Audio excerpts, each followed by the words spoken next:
This is your daily dose of all things royal. Welcome back, my gorgeous, good-looking friends. A few days ago, I was right here telling you that the propaganda machine is now shifting the narrative towards accepting the idea of Harry coming back into the fold. Go back and rewatch this video if you'd missed it. I keep covering these tabloid stories for a reason. They're not random. The PR companies are the ones planting these seeds, carefully testing the public and easing everyone into what's coming next. And this latest one, it's exactly what I've been telling you since last year. The whole thing has been a complete sham, and yet some still believe that all this drama is going on with the royal family and with Harry and Meghan. Let me go ahead and read this brand new article that just dropped because it lays out precisely how they're planning to roll out the new narrative and guide the new dramas to keep us distracted again. Just keep one thing in mind, though. The direction of all of this was locked in on how this was going to play out since last year. Now, if a simpleton like me was able to call this out using common sense, then don't think that there aren't others who also recognize it, but are choosing not to call it out because they are part of the problem. They keep going along with the drama because it's what's mainstream. Anyway, those are my opinions. Let me get into reading this article and we will discuss afterwards. The article begins. Harry tells royals, "You must respect my wife." He's making demands ahead of the Sussex's summer return, and it's not going down so well. Prince Harry and Meghan Markle are due to return to the UK this June for the pre-Invictus Games event. But Heat can reveal they have already started to ruffle feathers within the palace, particularly because Harry has been making a string of demands ahead of the Sussex's visit. Have you noticed, not just in these tabloid articles, but amongst the royal journalists who are writing these articles, cranking out day after day, talking more about the palace. The palace is not happy inside what Harry and Meghan are doing. The palace are mortified. So if we are to believe that Harry and Meghan left the institution, meaning they quit their jobs and no longer working for this company, why the need to consult with the palace? Or why even care what the palace thinks if they are supposed to be independent? And if you notice, the incorporation of the palace has been slow but gradual. When this first began, I don't know if you picked up on this, but when Harry lost his court case or, went on BBC and started to moan and whine about him not getting his security back, one of the things that came out of it was that, now Harry is going to be sharing his calendar with the palace so they don't overlap with their engagements with the other royals. Why does it even matter? And it's little things like that make people question, did Harry and Meghan really leave the institution? And my gut feeling is no, they never really left. But all of this was the scam that I've been sharing with you throughout the last 5 years.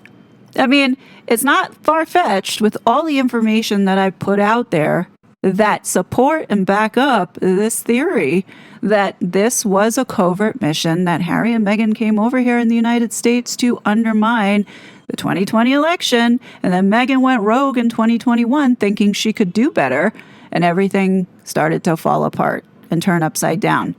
I do believe that Harry and Meghan were intended to go back after the election and Biden got put into office. But no, Meghan didn't want to do that. And that's why we saw the rest of this play out the way that it did. But I digress. Continuing on. Harry is coming in with all these demands on behalf of Meghan, and it's rubbing a lot of people up the wrong way, we're told. Harry says he has no choice based on how badly things have gone in the past.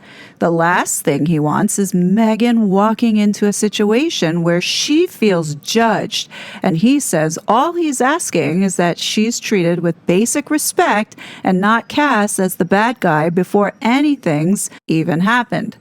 It's a tricky line for him because he's trying to keep his father on side while also protecting his wife. He wants firm reassurance that everyone will keep things polite and give her a fair chance. And you can see here how they are molding this narrative and guiding us along to assume that once Harry gets back to the UK, it's business as usual.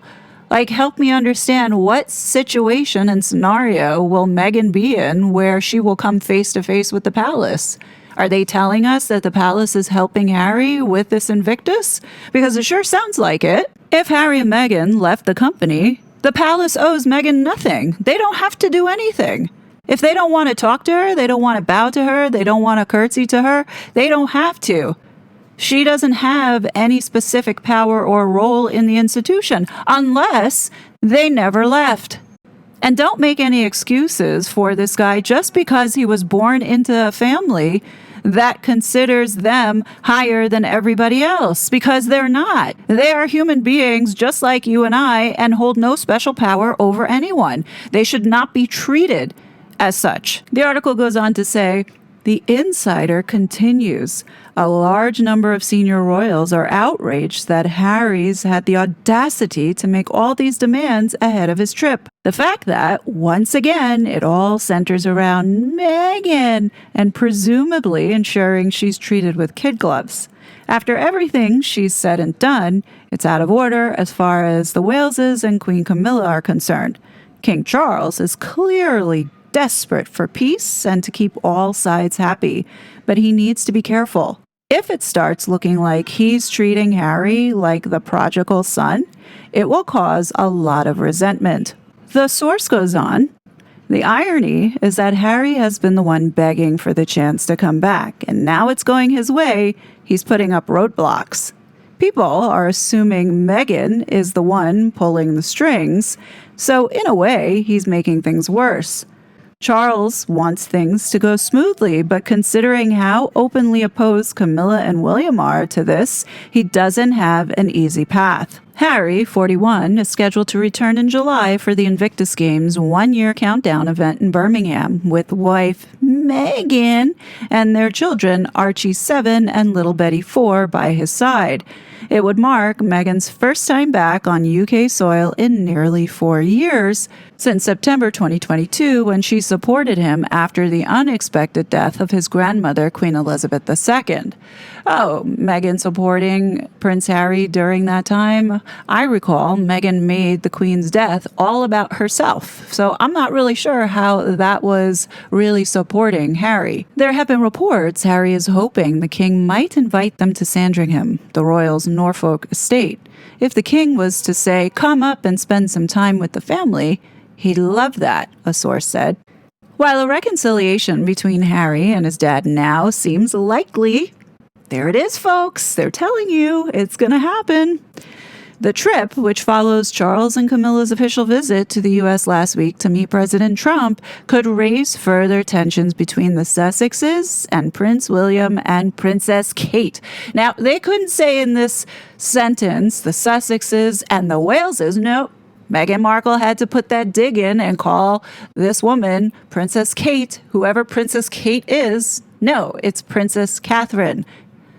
I mean, are they really going to continue this Kate Middleton when she becomes queen? You know, I really do think the palace has the power to stop this by telling the media to stop calling her Kate. Just call her Catherine and give her the respect that she deserves.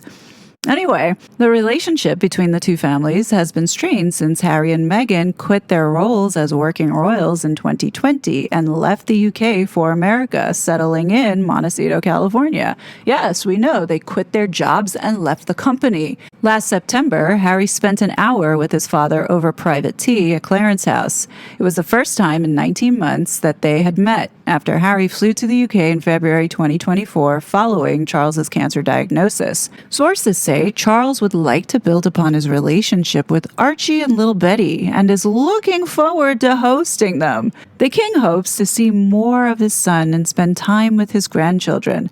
This will happen before long. They're telling us right here that the band is getting back together, and all this shit that we went through was for nothing. We're told Harry's very confident that his father wants this trip to go ahead just as much as he does. Charles has been quite vocal behind the scenes about wanting to put an end to all this drama.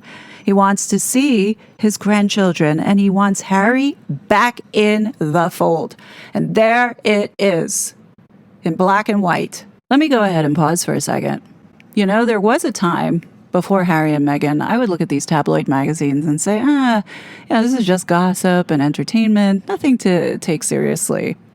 But knowing what we know now about how Harry and Meghan have weaponized the media and how these PR companies use tools like these magazines to seed narratives, you start to get a little bit of insight on where they're going and where they're heading, which is why I think it's so important that we look at these articles, because on the surface, it may not seem serious, but they're essentially telling us what's going to happen or what this couple's trying to manifest, let's just say.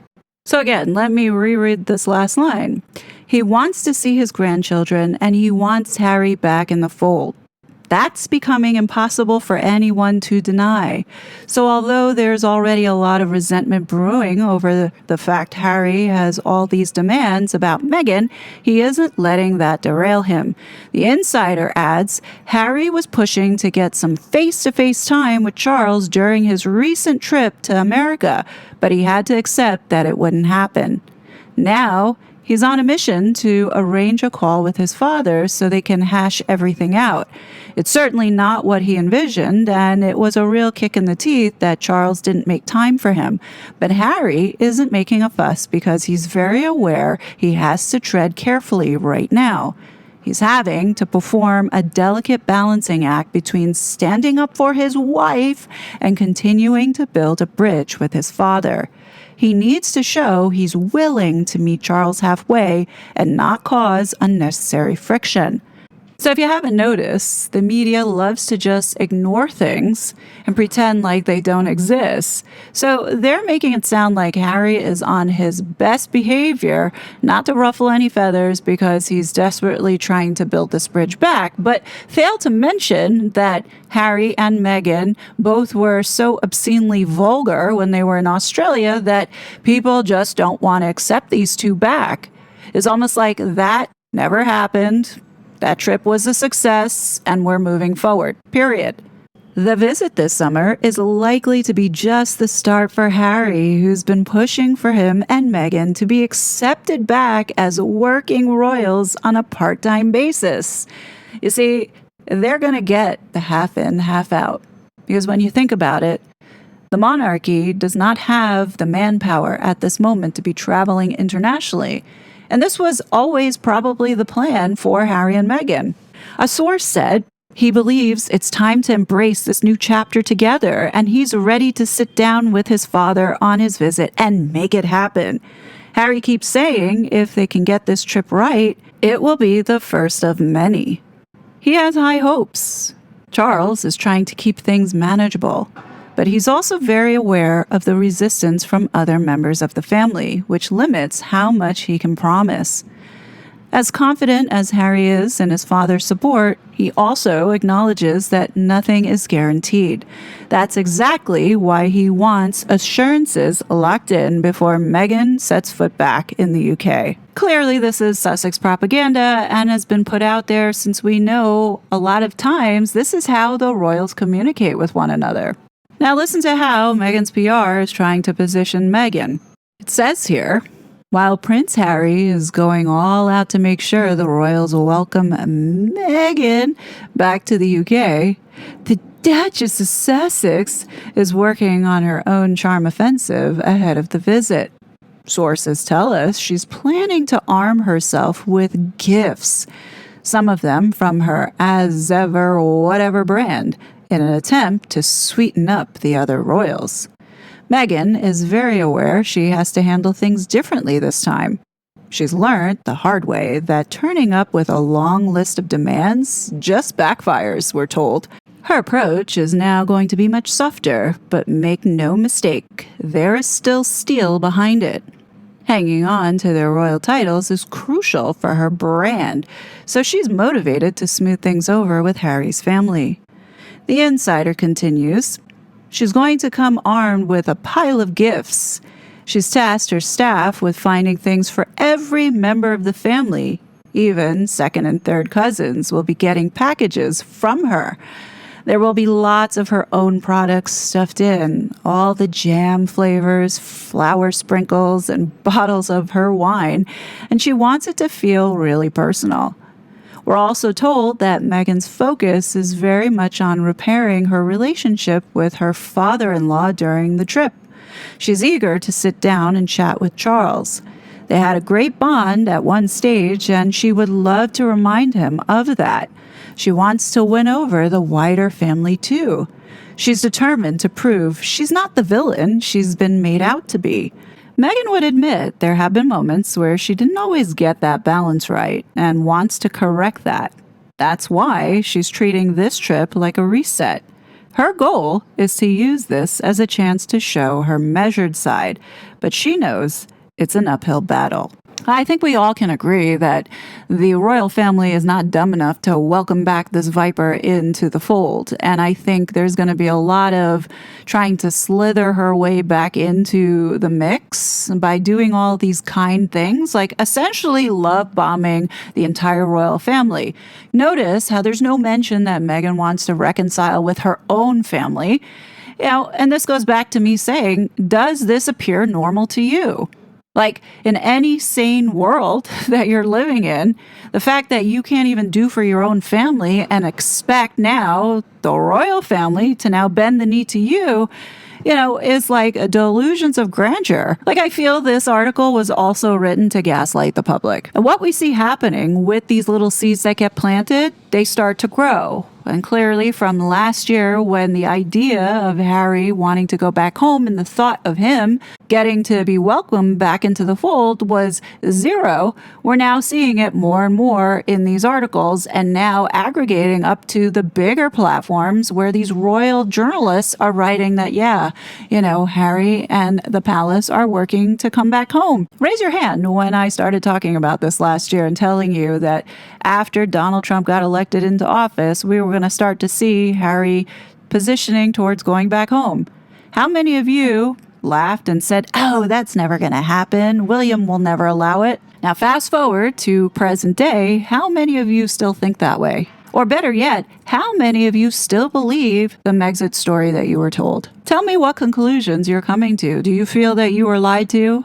If so, how do you feel? I know for myself, when you started realizing that everything about Meghan and her past was an artificial construct, it was like a kick in the teeth. And since then, you can't help but look at this saga in a very different way. And I think until people can get to that place, you're still going to be suckered into this facade and drama that is going to continue to keep getting cranked out in order to keep us distracted. I always believed that Harry had every intention on going back home. Otherwise, he would have applied for citizenship here in the United States. I believe that they always had a plan on how to bring Harry back. But I think what they're struggling with right now is, what do they do with this bitch? Now, I've said in passing that I believe the As Ever Whatever brand was all for smokescreen. Because when Meghan launched that or was working on that, this was in 2025. And since then, Meghan hadn't been digging her heels into all the philanthropic humanitarian work that she was doing during the Biden regime. Right? I do think that this so-called brand was created to distance herself from being tied into all of that murky shit with the Democrats. And I do think that whoever has been behind these two with the deep state thought that this was going to be Meghan's billion-dollar empire and that this would be her way of exiting. And then Harry can go back and do his royal duties while Meghan does her own thing running this company here in the United States. But since that failed on epic proportions, they're falling back on going back into the institution because at this moment in time, Harry is a liability here in the United States and the king knows it. Doesn't matter what William thinks, doesn't matter what the other royals think, they need to bring Harry back. So the next couple of weeks leading up to this Invictus 1 year to go event in the UK is going to be something that we need to watch closely. I guarantee that more of these stories are going to start ramping up. And what we're going to see are these headlines of the king offering this estate for Harry and Meghan to go stay while they visit in July. And, oh, the king is so excited to get to see Archie Markle and little Betty Markle come visit him. We're going to see all kinds of stories of how Meghan is getting ready to make amends with the family and putting her differences aside and blah, blah, blah. I think now what I find the most sad out of this whole saga is that there's still so many that believe the story that Harry and Meghan told about them leaving because they felt that the family was racist, and so was the UK and the British press, and that like Meghan was so hounded. And there's still people believe that there is this dynamic going on between the royal family where all of this drama is happening, like with William getting a whole team together while Charles was here in the United States and making plans for when he takes over. Does anybody believe that things will change when he takes the reign? I don't think so. I personally don't. Unless it does threaten the institution, like if Harry is exposed for committing some criminal act, then yeah, the family is going to distance themselves, just like what they did with Andrew. But in the event that that doesn't happen, no, I don't see William doing anything. And the reason why is that the train wreck of Harry and Meghan make William and Catherine look good and helps with their popularity. I mean, let's be real here. Harry and Meghan have damaged themselves to a point where it makes William and Catherine look like the shining examples that we all need to strive to be. That's what they want. William's not going to get in the way of Harry and Meghan making fools of themselves. They know that the world hates them. They don't need to do anything. Taking the titles away is not going to mean anything. Aside from the hell that Meghan would unleash onto William and his family, he's not going to risk that. He knows how dangerous she is, so it's best to allow them to go ahead and self-destruct rather than having a hand in their own demise. Harry and Meghan are doing a pretty good job on their own. The problem we have here is Charles, and that's because he's partly to blame for his son being here and doing what he's been doing. It's going to be really interesting to see how the next couple of weeks unfold, but, for now, this is where this is going. Do you agree with me? Definitely share your thoughts below.